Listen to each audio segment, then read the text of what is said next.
নাও সরাও। আপু এই দেখো তোমার জন্য কত লিচু আনছি।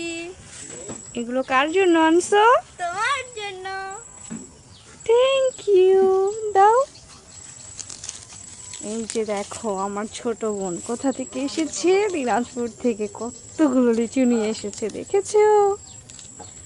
সবাই মিলে খাবো। লিচুগুলো আমার ছোট খালামণি দিনাজপুর থেকে নিয়ে এসেছে। সো দিনাজপুর লিচুর বাগান রয়েছে, সেখান থেকে এই লিচুগুলো একদম দেখে ফ্রেশগুলোই নিয়ে এসেছে। এই লিচুতে কোনোই ফরমালিন নেই।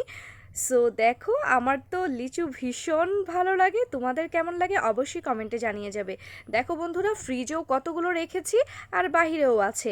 সো এগুলো আমি ফ্রিজে রেখে দিব, এগুলো রেখে রেখে খাবো। ফ্রিজে রাখার পর যখন এই চামড়াটা শুকিয়ে যায়, এটি খেতে আরও মিষ্টি লাগে। আর যেগুলো বাহিরে আছে ওগুলো সবাই মিলে খেয়ে নিব। সো ভিডিওটি ভালো লাগলে লাইক কমেন্ট ও শেয়ার করো, যে যেখান থেকে দেখছো ফলো অ্যান্ড সাবস্ক্রাইব করে পাশে থেকো।